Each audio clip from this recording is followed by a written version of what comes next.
J'ai découvert Le Secret quand j'avais 15-17 ans, peut-être même un peu plus jeune, et je me rappelle que c'était une période pour moi assez sombre. D'ailleurs, dans cette soirée où j'ai regardé ça avec ma sœur, on venait de s'engueuler, et c'était typiquement le genre de soirée où tu mets un film pour éviter de se parler. Sauf que ce film nous a quand même pas mal bouleversé, nous a un peu retourné, nous a mis une claque dans la tête, si bien qu'après, à la fin, on s'est jeté dans les bras l'un de l'autre et on s'est réconcilié instantanément, parce qu'on a reçu une espèce de grosse vague d'amour. Donc là, tu te dis, c'est super chouette au final comme film. Oui, pour le coup, sur le moment, ouais, mais en fait, pas tant que ça après, sur la longueur. Avant de te dire pourquoi ce film a été beaucoup plus néfaste que bienveillant pour moi, je vais d'abord te faire un récap de ce qu'est Le Secret. Certains résument assez grossièrement en disant qu'il t'explique juste la prière, ce qui n'est pas totalement faux, mais en soi, l'idée, c'est de demander à l'univers ce que tu veux, d'y croire suffisamment fort, d'envoyer assez d'ondes positives comme si tu possédais déjà la chose voulue, et dans un espèce de schmilblick, l'univers te le rendra, quoi. Donc t'as quand même aussi un gros aspect psychologique dans le sens où ton cerveau, enfin ton inconscient ne fait pas la séparation entre illusion et réalité. Donc si tu te mets dans un sentiment, alors si tu fais le singe, si tu fais semblant d'être heureux, inconsciemment, tu vas formater ton esprit pour être heureux, si tu veux.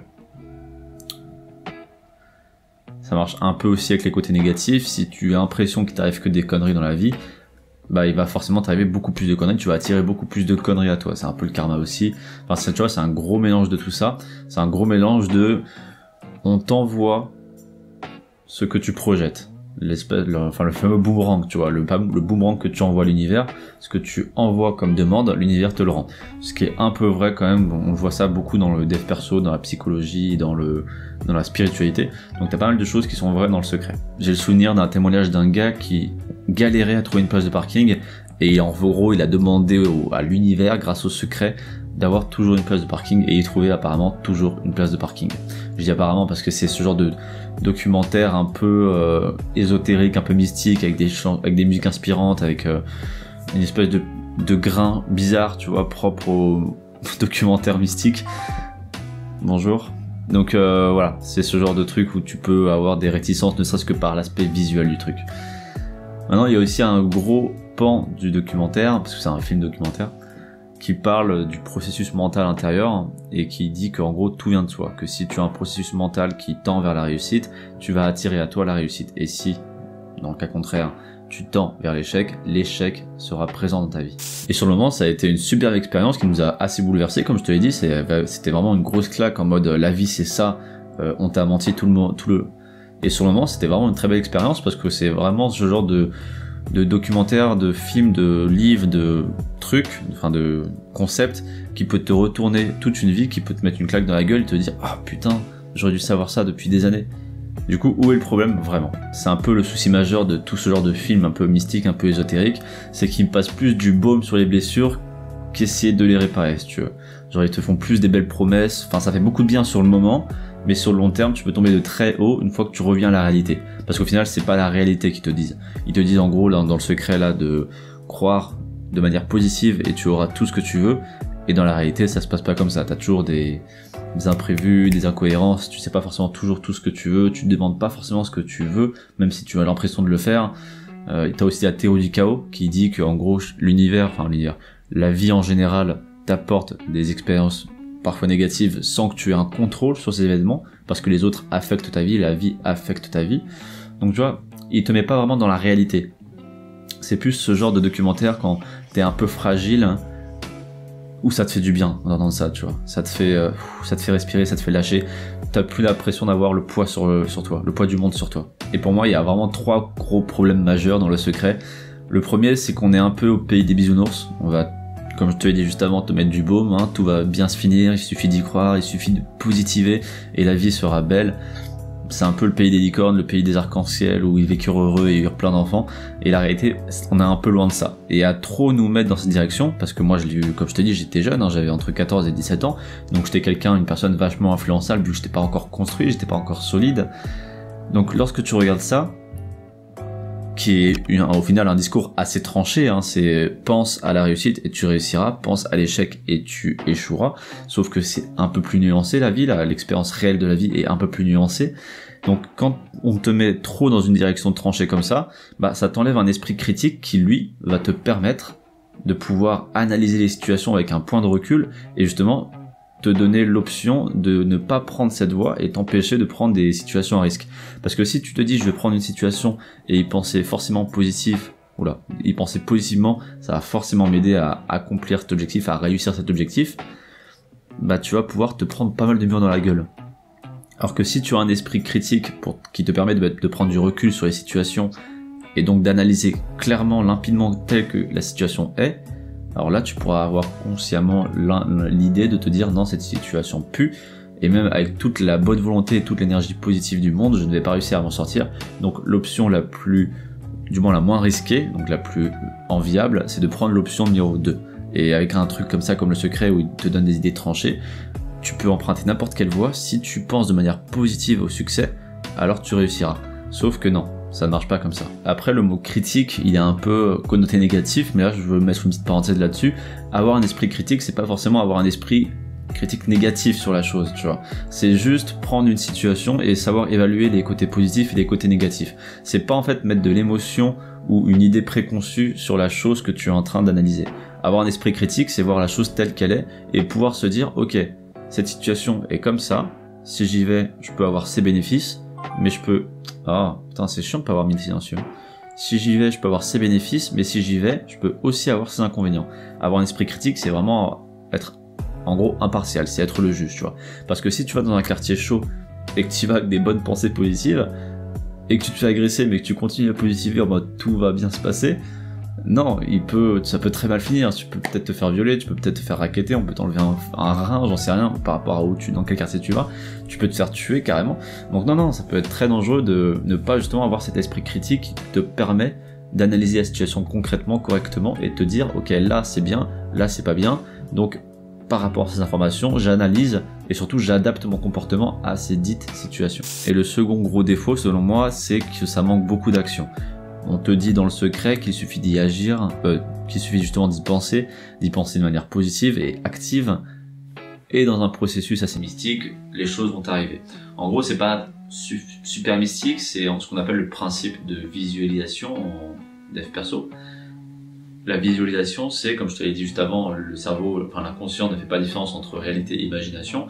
Donc lorsque tu visualises un succès, par exemple une réussite sportive, on va dire, ton inconscient va comprendre cette information, va ressentir les émotions liées à cette information, parce que la visualisation, c'est justement pouvoir créer des émotions à partir d'une pensée. Et vu qu'il ne fait pas la différence, il va se dire, ok, cette situation de réussite sportive est réelle, vu que je ressens des émotions qui, elles, sont réelles, et en plus, le processus mental, lui aussi, est réel. Donc en gros, il va avoir un gros mécanisme, un gros processus, où il va se calquer à cette réussite, et vu que ton inconscient est une grosse partie de ta vie, de tout ce que tu fais dans la vie, alors ça va augmenter tes chances de réussir ta future conquête sportive. Voilà. En gros, c'est le principe. C'est hacker ton inconscient pour pouvoir t'aider à avancer dans la vie. Et dans le secret, on te dit justement qu'il suffit d'y penser, de demander à l'univers, comme un immense catalogue où tout est possible, d'y mettre assez d'émotions positives, de visualiser pour ressentir les émotions, et ça va t'arriver. Sauf que non, si tu visualises une conquête sportive, mais que tu ne t'entraînes pas sur ce sport, bah, tu vas te faire dégommer en compétition, c'est normal. Eux, ils se sont entraînés, les autres, même s'ils n'auront pas visualisé. Et tu vois, ça, c'est une grosse incohérence, parce qu'on va te dire qu'il suffit d'y penser, qu'il suffit d'imaginer la situation voulue pour pouvoir l'obtenir. Alors qu'en final, non, il faut, ok, visualiser, ça va t'aider à savoir où tu vas, et peut-être même que ça va avoir un processus sur ton inconscient, comme je te l'ai expliqué juste avant. Mais si tu n'entreprends pas les actions nécessaires, bah tu fais fausse route, tu vas être dans un mur, tu vas peut-être prendre une mauvaise direction, on sait pas. Donc voilà, il y a un gros manque de cohérence aussi là-dessus, sur le fait qu'ils te disent pas assez qu'il faut des actions qui soient cohérentes entre ce que tu demandes et ce que tu fais. Si tu fais quelque chose qui est à l'opposé de tes demandes, ça ne marchera pas. Un autre exemple assez clair et compréhensible, si tu visualises une relation amoureuse parce que tu as envie d'avoir une copine ou un copain, mais qu'à côté tu restes dans ta chambre, tu ne sors pas, tu ne vois pas d'autres personnes, tu ne fais pas de nouvelles rencontres, ou même tu n'es même pas sur Tinder ou quoi, bref, si tu ne te crées pas des opportunités de rencontre, ta copine ou ton copain, t'as beau prier, il va pas sonner à ta porte. Donc voilà, manque de cohérence entre action et pensée. Comme dit en début de vidéo, c'était une période assez sombre pour moi quand j'ai regardé ce documentaire, où j'allais vraiment pas bien. Mais comme je te dis aussi, ça m'a bouleversé. Et là, ça m'a fait beaucoup de bien sur le moment. Je me suis dit, c'est génial, je peux créer ma réalité grâce à ma pensée. Magnifique. Donc première étape, belle promesse, avenir radieux, le sentiment de contrôle sur ma vie, le poids du monde qui s'enlève, le sentiment de légèreté.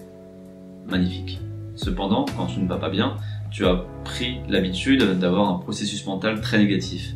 Ça fait des années que tu travailles sur le processus mental, ça fait des années que tu t'auto-sabotes, ça fait des années que tu as des pensées très négatives, et c'est pas 1h30 de documentaire qui change des années de pratique. Donc ce qui se passe, c'est qu'au début tu relativises, tu es dans le contrôle, tu penses que ta pensée positive va changer radicalement ta vie dans 2 semaines, mais tes pensées négatives reviennent. Elles reviennent toujours parce que c'est un équilibre. L'ego revient de temps en temps, même quand tu vas bien dans la vie, même quand tu es heureux, l'ego t'envoie des pensées négatives, c'est à toi de ne pas les écouter.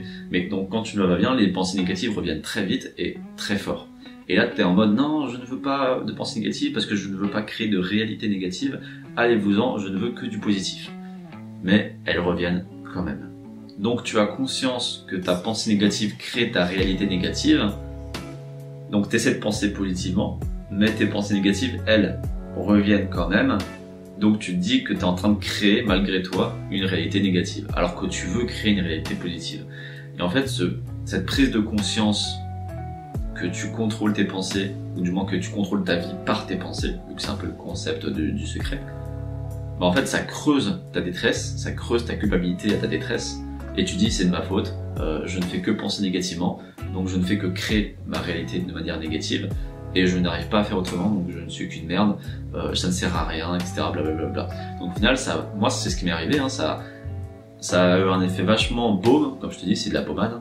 Au début, ça a eu un effet vachement baume, et au bout de quelques semaines, à force de continuer à avoir des pensées négatives, et vu que j'allais pas bien, bah je culpabilisais encore plus, je creusais mon désespoir, je creusais ma détresse, et au final ça allait de pire en pire. Ça m'est même déjà arrivé de pleurer dans mon lit, parce que quand tu vas pas bien, tu as des pensées très noires, et je m'étais imaginé ma vie, comment elle serait, si, par un malheureux hasard, ma famille mourrait demain, tu vois.